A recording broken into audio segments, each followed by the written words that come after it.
Pelo visto, não é só o poder bélico e financeiro dos traficantes que atrapalham, né? Essas disputas políticas também têm sido obstáculo para os agentes de segurança. O UOL ouviu policiais federais e estaduais, além de diversos especialistas, e todos afirmam que para vencer os criminosos é fundamental uma integração entre as polícias. Dizem também que é preciso sufocar o transporte de drogas nas estradas, o que é atribuição da Polícia Rodoviária Federal, além do mapeamento das áreas dominadas pelas três principais facções criminosas do Estado, que são o Comando Vermelho, o Amigo dos Amigos, né, a ADA, e o Terceiro Comando Puro.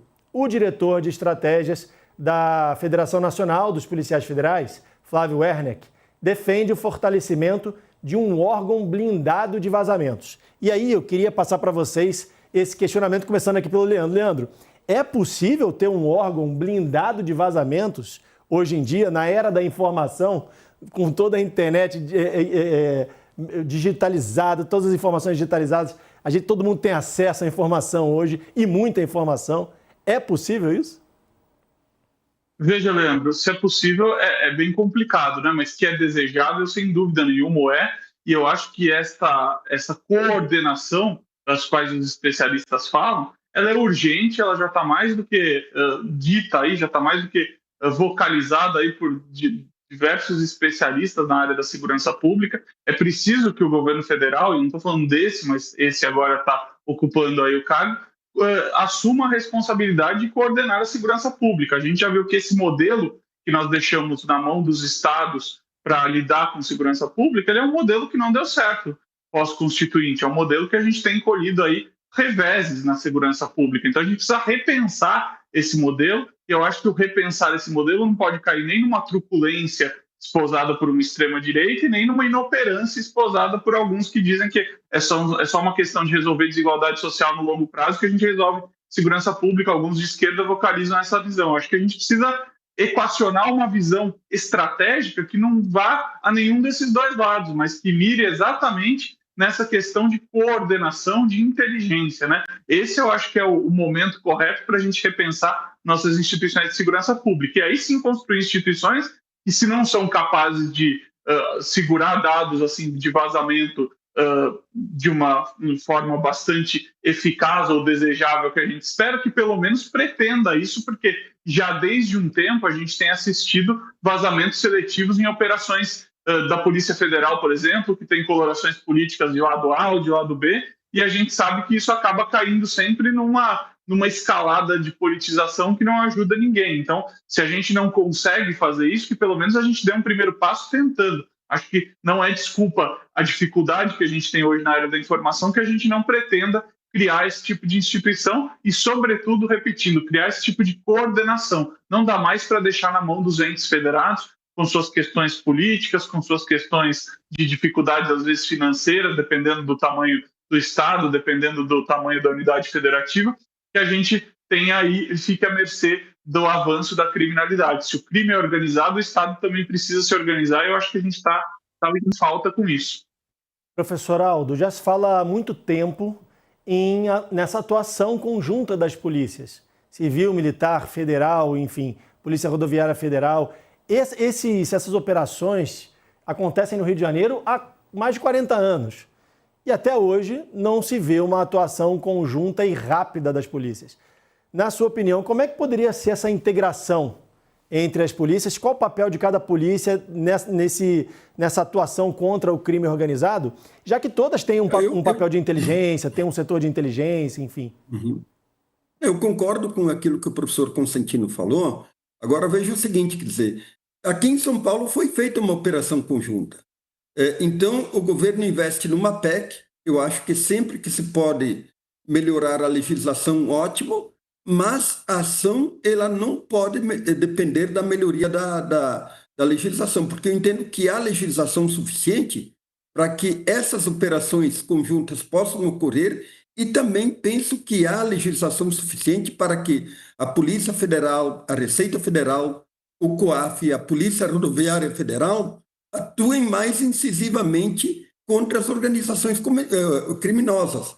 E, nesse sentido, me parece que há uma omissão clara do governo federal. O governo federal não pode esperar a lei. Quer dizer, tem que agir para melhorar a lei, tudo bem, mas ele não pode se omitir diante desse avanço avassalador das organizações criminosas aqui no Brasil.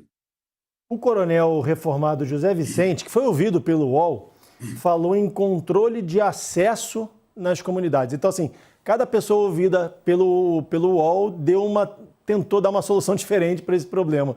Leandro, o que você acha disso, tentar controlar o acesso nas comunidades? No Complexo do Alemão, a gente está falando aí de 26 comunidades, 154 mil pessoas, segundo o último censo. Daria para fazer um controle de acesso assim, tipo um clube? Pois é, Leandro, muito esquisito, né? Eu acho que tem um problema aí, tanto do ponto de vista da concepção disso, quanto do ponto de vista da operacionalização desse aspecto. Da concepção, eu acho que é curioso você controlar aí, do ponto de vista de uma determinada comunidade, essa comunidade precisa ser controlada e outras não. Recentemente, a gente viu operações aí em bairros nobres, a gente viu operações em endereços da Faria Lima, a gente viu operações em condomínios de luxo. Será que a gente vai também exigir o mesmo controle? Será que a gente vai também fazer esse tipo de controle de acesso nesses bairros residenciais de alta classe ou nesses endereços empresariais de alta classe? Então, a gente precisa tomar muito cuidado com essa seletividade de acreditar que só tem crime em comunidades carentes. E um segundo ponto é esse que você levanta. Ainda que fosse desejável tudo isso, será que existe capacidade técnica para que a gente implemente o tal controle, né? Se fosse tão fácil assim fazer, a gente já teria feito controles outros em outras áreas, em outros momentos. Então, não me parece simples e me parece muito perigoso, sobretudo na direção de um Estado que se torna policialesco. Acho que a gente tem um desafio de grande monta para resolver com o crime organizado, com a violência. Ninguém está negando isso, ninguém está dourando a pílula com relação a isso, mas é preciso muito cuidado, porque quando a gente abre mão de uma certa liberdade em troca de segurança, igual o Thomas Hobbes nos contava isso, né? De alguma forma a gente vai perdendo, né, a capacidade de se organizar livremente, a capacidade da gente ter liberdades aí políticas, liberdades civis, e aí esse é um terreno muito perigoso, a gente já conhece o caminho aí maldito disso tudo. O coronel fala em algumas opções para tentar controlar isso. Por amostragem seria uma dessas opções. Não colocar uma roleta lá na comunidade, não é isso? Mas tentar fazer por amostragem e tentar reduzir a possibilidade da entrada de armas e drogas no Complexo do Alemão, mas tentar fazer isso em outras favelas. A questão é que o Rio tem mais de 700 favelas. E aí, professor Aldo, eu quero repassar para o senhor a pergunta. O Flávio Werneck, do FENAPEF, que foi o que a gente falou aqui no início, ele fala em reduzir a quantidade de alvos em operações como essa. O senhor falou do número de alvos. E também, depois da operação, entrar com o braço do Estado, que seria educação, saúde, saneamento, enfim. Essa é uma solução, coisa que não aconteceu em 2010, a gente tem que lembrar, quando as UPPs foram implantadas, o Estado não entrou junto com as UPPs, né? Por isso que o projeto não foi para frente. E aí virou também um projeto político. Como é que o senhor vê isso? Não, eu acho que não é uma bala de prata para um problema tão complexo como é o crime organizado, principalmente presente em favelas, em comunidades muito populosas. Eu concordo inteiramente com aquilo que o Consentino falou a respeito do controle. Eu acho que ele seria um aspecto de guerra contra as comunidades, uma discriminação absurda e inaceitável. Agora, também a presença do Estado, evidentemente, que é absolutamente necessária, porque a população hoje ela está no meio de dois fogos cruzados.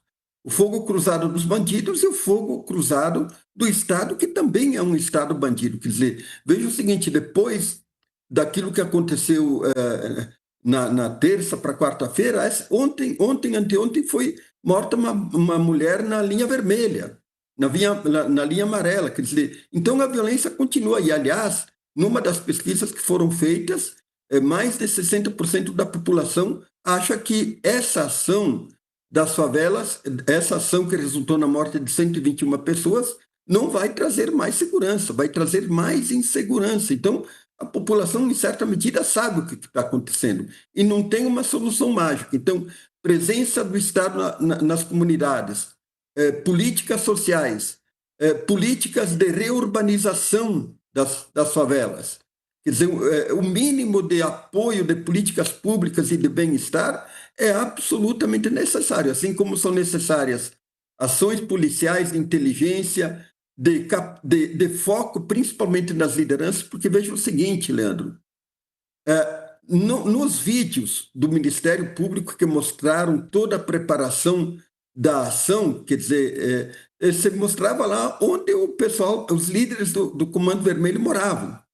Por que não foi feita uma operação especial de inteligência primeiro para capturar os líderes? Quer dizer, foi feita uma ação de massacre cuja grande maioria de mortos é provavelmente daquilo que se chama o soldado do narcotráfico, peixe pequeno.